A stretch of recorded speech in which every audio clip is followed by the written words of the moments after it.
Another component of the left hook for developing power is to release the shackles of your legs.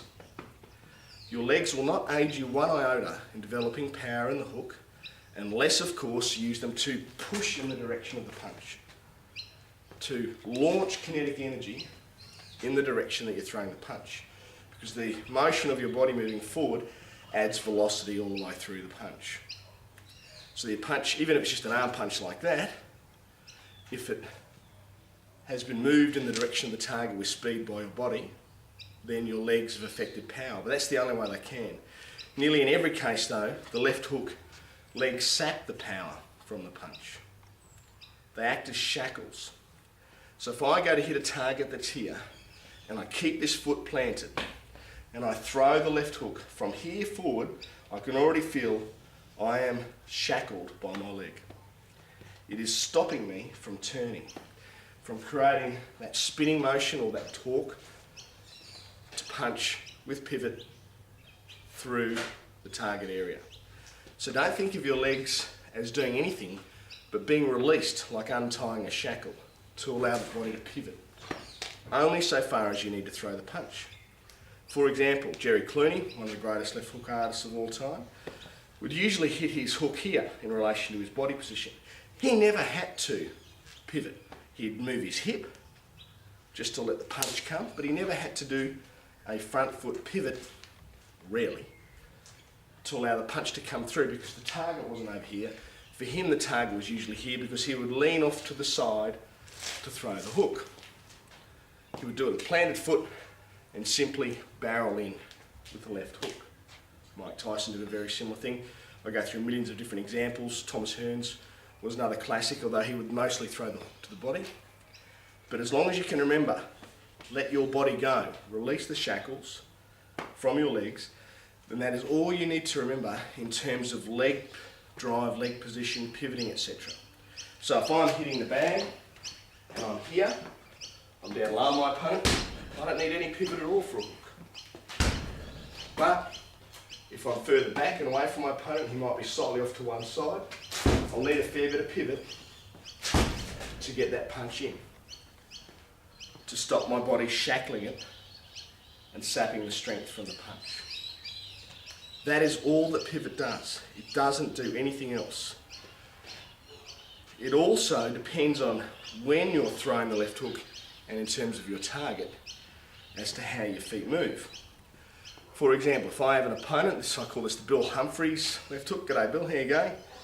If I'm throwing a left hook and an opponent who is charging forward at me, and I roll onto the rear leg and strike the opponent as he comes forward, then I'm pivoting on my rear foot.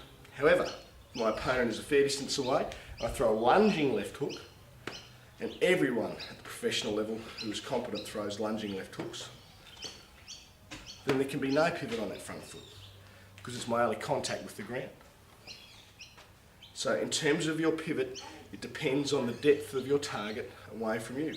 And hooks can be thrown almost at the same depth as straight punches.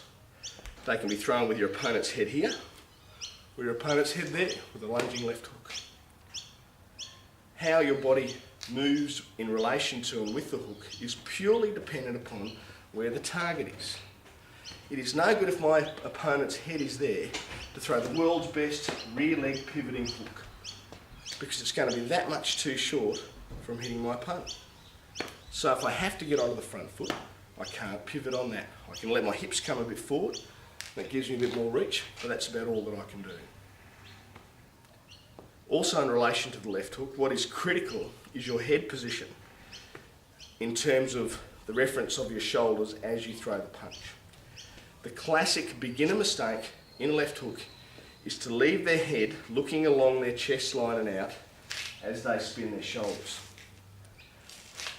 Because the best counter to a left hook is a straight right hand after it's missed. So if you miss with the left hook and your head's here, because it's a natural movement to do, keep looking in the direction that your body is facing. You will get counted every time by a good opponent with a straight right. So what you have to train yourself to do when throwing the left hook is to turn your head against the direction or the movement of your shoulder. So a left hook will look more like that They're like that. It is key and critical also to get your chin down below the line of your shoulder, because the chin being a particularly weak point, you don't want it sitting up over the top of your shoulder for a counter. You want it tucked down in neatly, glancing as far across to your left as you can. Even if you've missed by 100 miles and your opponent's target was there, at least you're mostly protected and you've got vision. One of the most important things in boxing, in fact probably I think the most important thing is vision, so that you can see if your opponent is going to throw another punch.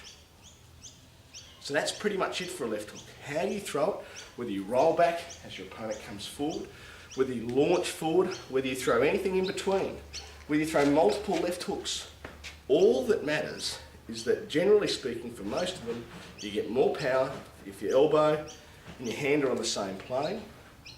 You get more power if you release your body, take away the shackles so that you pivot as far as you need to land on your target. And the third thing is, and it's the most important thing, is that you hit your opponent on the side of the hip. I'll often throw jab, jab, jab, and then just sneak a cheeky little left hook out that looks like a jab but turns out to be a sneaky little left hook. And it lands quite regularly. Does a bit of damage sometimes, but it's a scoring shot in amateur boxing, and also causes your opponent to be uncertain as to where to place their hands in the defensive position. So that's it. Forget about kinetic linking, power being generated from the ground.